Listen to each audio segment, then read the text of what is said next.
অনেকেই বলে থাকে ক্ষমতা যাওয়ার চেষ্টা না করে শুধু একামতে আকীদার দাওয়াত দিলে ইসলামী কোনোদিন রাষ্ট্রীয় ক্ষমতায় যেতে পারবে না, ইসলামী শাসনও কায়েম হবে না। সৌদ রাজবংশ যুদ্ধ করে ক্ষমতা আসার কারণেই সৌদিতে ইসলামী শাসন কার্যকরভাবে আছে। এবার আপনি কি বলবেন?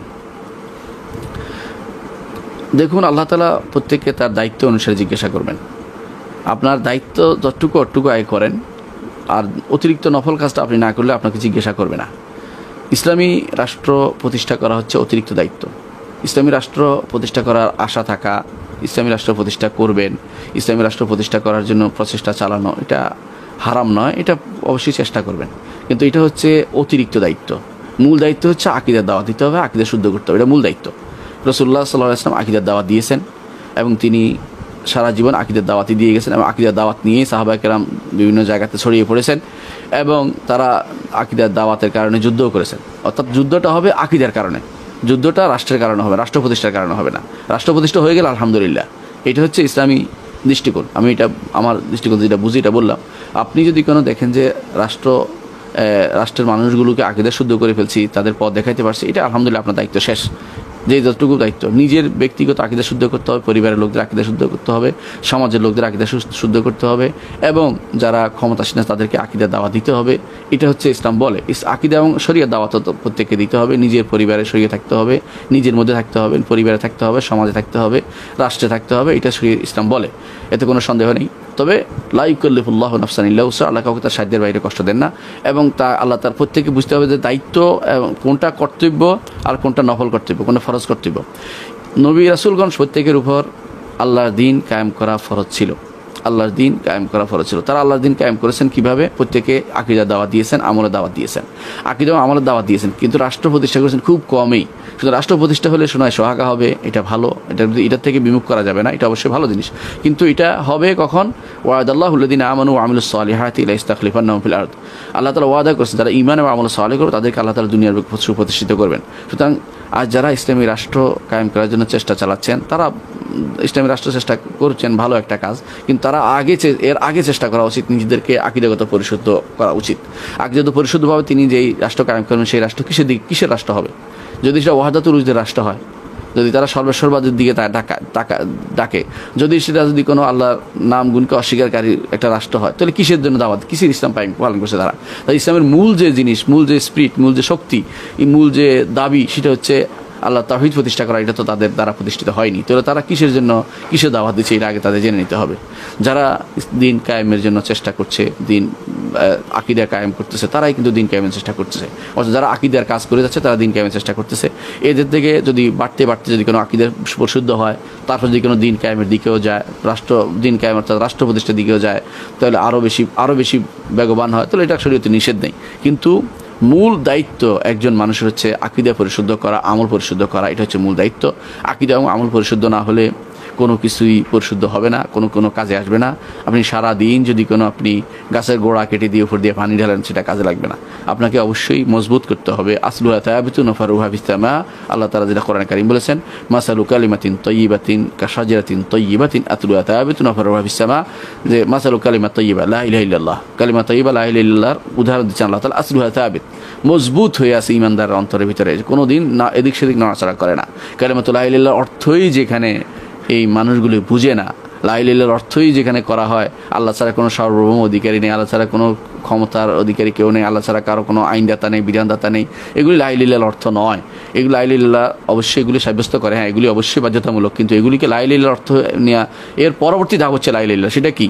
আল্লাহ তাআলা ছাড়া কেউ আইনদাতা নেই, বিধানদাতা নেই, আমি আল্লাহকে আইনদাতা মানি, বিধানদাতা মানি, ওই অংশটুকু হচ্ছে আল্লাহকে আমি তারই ইবাদত করি, তারই আমি কর্মকাণ্ড করি, সেটুকু হচ্ছে লা ইলাহা ইল্লাল্লাহর অর্থ।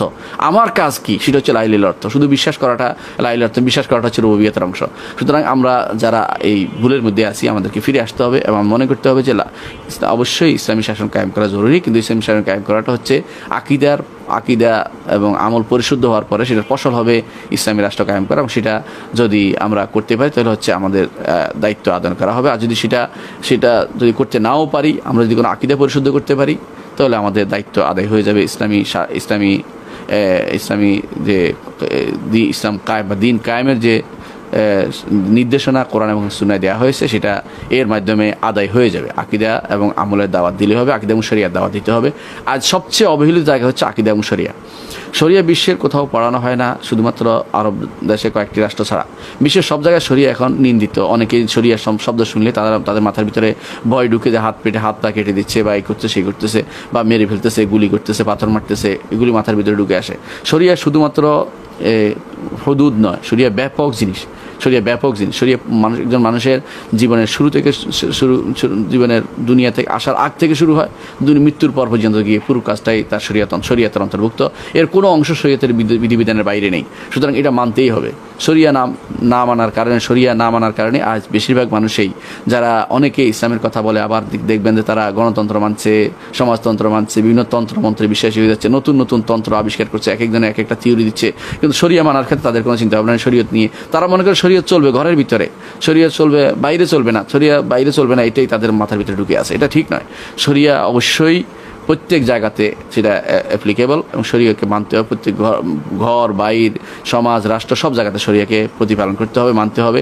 আপনার কথার আচার আচরণ সব কিছু শরিয়ত নির্ধারণ করে দিয়েছে, শরিয়ত অনুসারে আপনাকে চলতে হবে। আর আকীদার বিষয়টি আরও জরুরি, কারণ শরিয়া যদি আকীদা ভিত্তিক না হয় তাহলে সেটা আবার গ্রহণযোগ্য হবে না। আপনি যদি কোনো আল্লাহ সম্পর্কে কোনো খারাপ ধারণা পোষণ করেন, অথবা আল্লাহ তাআলার অধিকারকে অন্য কাউকে প্রদান করেন, অথবা যদি কোনো আল্লাহ তাআলার সিফাতসমূহ অন্য কাউকে দান করেন, আল্লাহ সিফাতকে অস্বীকার করেন, তাহলে আপনি শরিয়া পরিবর্তন করে আপনার জন্য কোনো লাভ হবে না, কারণ আপনি আকীদাতে হেরে গেছেন, প্রথম জায়গাতে আপনি হেরে গেছেন। এই জন্য যারাই বলে যে আকীদার দাওয়াত থেকে তারা মানুষকে বিব্রতকর মনে করে, অনেকে আকীদার বই দিলে নিতেও চায় না, বলে যে আকীদার বই বহুত কিছু আকীদার বই দিয়ে মানুষের বিভ্রান্তি সৃষ্টি হয়। যারা এগুলি বলে করে তারা নিজেরাই বিভ্রান্ত, তারা পথভ্রষ্ট, তারা কোনোদিন হেদায়েত পাবে না, তারা পথভ্রষ্ট হিসেবে তারা কবরে চলে যাবে। আকীদার দাওয়াতকে বেগবান করতে হবে, আকীদার দাওয়াত ঘরে দিতে হবে, পরিবারকে শিখাতে হবে, প্রথম সন্তানকে এটাই শিখাতে হবে। রাসূলুল্লাহ সাল্লাল্লাহু আলাইহি ওয়াসাল্লাম তিনি আব্দুল্লাহ ইবনে আব্বাস রাদিয়াল্লাহু 10 বছরের একটি বালককে পিছনে বসিয়ে শিক্ষা দেন, ইয়া গোলাম ইহফাজিল্লাহ ইয়াহফাজুকা। প্রথম কথা, হে বৎস, আল্লাহর হেফাজত করে, আল্লাহ তোমার হেফাজত করবেন। আল্লাহর হেফাজত কি? আল্লাহ তাওহীদের হেফাজত করে। সবাই এটা ব্যাখ্যা করেছেন। তাওহীদের হেফাজতকে প্রথম দায়িত্ব নিতে হবে। রাসূলুল্লাহ সাল্লাল্লাহু আলাইহি ওয়াসাল্লাম তাওহীদের হেফাজত দায়িত্ব দাওয়াত দিয়েছেন। মক্কায় 13 বছর তাওহীদ দাওয়াত দিয়েছেন, মদিনায় 10 বছর তাওহীদ দাওয়াত দিয়েছেন। মক্কায় 10 বছর শুধু তাওহীদ দাওয়াত ছিল, সেখানে কোনো সালাত ফরজ ছিল না, যাকাত ছিল না, সওম ছিল না, হজ ছিল না। তাহলে তিনি এই যে দাওয়াতটা দিয়েছে, এই দাওয়াতটাকে গৌণ করে দেখা হচ্ছে আজ, দুর্ভাগ্যবশত। এবং এইটার কারণে আজ আমাদের সমাজে না ইসলাম প্রতিষ্ঠা হচ্ছে, না দিন প্রতিষ্ঠা হচ্ছে, কোনো কিছু প্রতিষ্ঠিত হচ্ছে না। এই জন্য আকীদার দাওয়াতটাকে বেগবান করতে হবে, যে আকীদার দাওয়াতের মাধ্যমেই মূলত শুরু করতে হবে।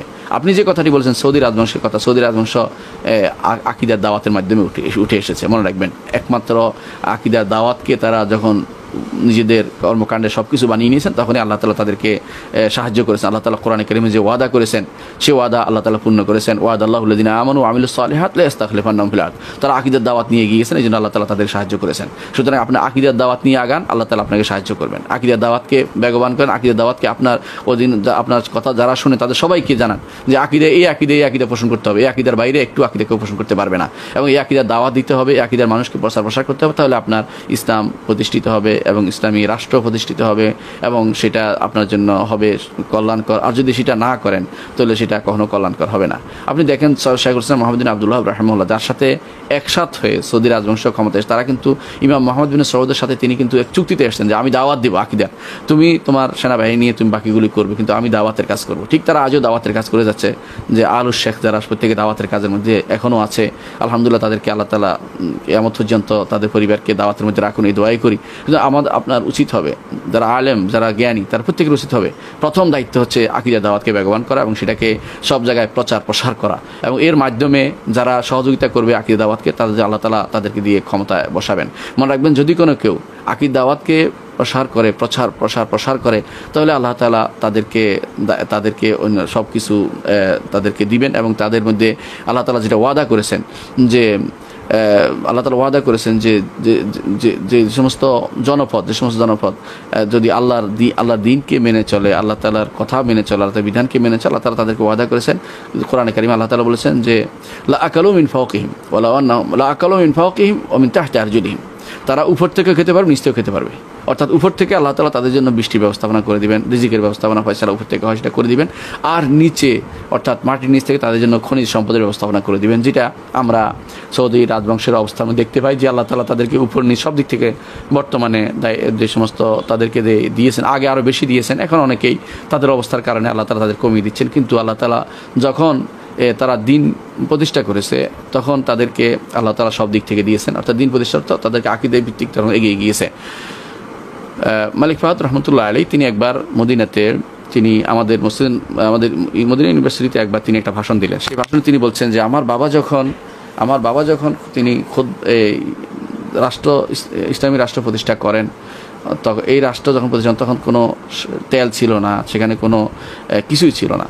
অর্থাৎ তেল পাইলে যে এই যে বর্তমানে পেট্রোলের কারণে তিনি ইসলাম প্রতিষ্ঠা করেছেন, কথাটা এরকম না, বরং তিনি বলছেন একমাত্র আল্লাহর দিকে তাকিয়ে আল্লাহ খুশি করার জন্য করেছেন। সেখানে তিনি খাবার পেতেন না, অনেক সময় এমন অবস্থা ছিল, অনেক সময় তাকে কেউ দাওয়াত দিত, অনেক সময় তাকে তিনি কোনো পরিবারকে খাওয়াতে খুব কষ্ট হতো, তাদেরকে দিতেন। অনেক সময় হাজিদেরকে তিনি চেষ্টা করতেন যে হাজিদেরকে কিছু না নিয়ে যেন তিনি চলতে পারেন, সেটাও চেষ্টা করতেন। আল্লাহ তাআলা তার এই ত্যাগটাকে কবুল করেছেন এবং পরবর্তী জেনারেশন মালিক সৌদের সময় এসে তারা চতুর্দিক থেকে তারা দেখতে পেলেন যে আল্লাহ তাআলার মাটির নিচ থেকে তাদের জন্য সেই খনিজ সম্পদের ব্যবস্থাপনা করে দিয়েছে, এই জন্য তারা পেট্রোডলার মালিক হয়েছে, ধনী হয়েছে। তো আপনি যখন আল্লাহ তাআলার দিন নিয়ে আগাবেন, আকীদা নিয়ে আগাবেন, তাওহীদ নিয়ে আগাবেন এবং তাওহীদকে প্রতিষ্ঠা করবেন, আল্লাহ তাআলা আমার জন্য দিন দুনিয়া সব দিক থেকে উন্নতি প্রদান করবেন। কিন্তু আপনি যদি কোনো শুধুমাত্র একটি ভাবাবেগ নিয়ে এগিয়ে যান যে আমি রাষ্ট্রে ইসলাম প্রতিষ্ঠা করব, অথচ আপনার মানুষগুলোর অন্তরে ইসলাম প্রতিষ্ঠিত হয়নি, আপনার মানুষগুলো অন্তরে পর্যন্ত ইসলাম নেই, তাদের আকীদা শুদ্ধ হয়নি, তাদের ঈমান শুদ্ধ হয়নি, যাদের উপরে আপনি রাজত্ব করবেন তারা কিছুই জানে না ইসলাম সম্পর্কে। এই দেশে যদি আব্দুল্লাহ জাহাঙ্গীর স্যারের ভাষায় বলতে হয়, তার ভাষায় বলতে হয় যে 90%, তিনি বলছেন 99%, আমি 90% বলি, 99% তিনি বলছেন যে মানুষ এদেশে ইসলাম বুঝে না, ইসলাম থেকে তারা দূরে, সেরকম বলতে হয় আমাকেও যে আসলেই এদেশের মানুষ ইসলাম বুঝে না। সেখানে আপনি এত দ্রুত স্বপ্ন না দেখে মানুষের ভিতরে তাওহীদের দাওয়াত দেন, এটা আপনার জন্য আপনার দায়িত্ব আল্লাহ তাআলা যা দিয়েছেন সেটা আদায় হয়ে যাবে। রাষ্ট্র প্রতিষ্ঠা করা আপনার অতিরিক্ত দায়িত্ব, সেটা করতে পারলে করবেন, না করতে পারলে কোনো গুনাহ হবে না। এটা নিয়ে যারা বলেন যে গুনাহ হবে তাদের সেটা সঠিক কথাটি বলে না। আপনার দায়িত্ব, যদি আপনি এমন পর্যায়ে এসে যান যে আপনার এখন ক্ষমতা আছে, সক্ষমতা আছে, ইচ্ছা করলে আপনি ক্ষমতা যেতে পারেন, এবং তাহলে আপনার জন্য সেটা মূল দায়িত্ব হিসেবে এসে যাবে, তখন আপনাকে সেটা প্রতিপালন করতে হবে। যখন এই জন্য আল্লাহ তাআলা বলেছেন আল্লাযীনা ইম্মাক্কানাহুম ফিল আরদি, যাদের ক্ষমতা দিলে, ইম্মাক্কানাহুম ফিল আরদি আকামুস সালাতা ওয়া আতাউয যাকাতা ওয়া আমারু বিল মা'রুফ ওয়া নাহাউ আনিল মুনকার ওয়া লিল্লাহি আকিবাতুল উমুর। যাদেরকে আল্লাহ তাআলা ক্ষমতা দেয়, যদি আপনার ক্ষমতাধর হয়ে যান তখন আপনার সেটা কর্তব্য। যারা রাষ্ট্রীয় ক্ষমতা আছে তাদের জন্য সেটা কর্তব্য আল্লাহর দিনকে প্রতিপালন করা, আল্লাহর দিনকে শরিয়া আকীদা সব দিক থেকে সেটাকে বাস্তবায়ন করা তাদের জন্য কর্তব্য। অথবা যারা ক্ষমতা যেতে পারবে এরকম পর্যায়ে চলে গেছে তারাও সেটা করতে পারবে, তাদের জন্য নিষেধ না। কিন্তু যারা সাধারণ মানুষ আছে, যারা আলেম আছে, তাদের জন্য ওইটা চিন্তাভাবনা না করে তাদের চিন্তাভাবনা করা উচিত নিজের পরিবার, সমাজ, তাদের পরিবার, তাদের নিজেদের এবং তাদের পরিবারদের এবং সমাজের প্রত্যেকের আকীদা পরিশোধ করার চিন্তা করতে হবে। রাষ্ট্রীয়ভাবে যেটা হলে দাবি থাকবে, কিন্তু না হলে কোনো গুনাহ হবে না। তাদের এই গুনার কথা তারা বলে, তারা কোনো দলিল দেখাতে পারবে না। আশা করি বিষয়টি আপনার বুঝে আসছে।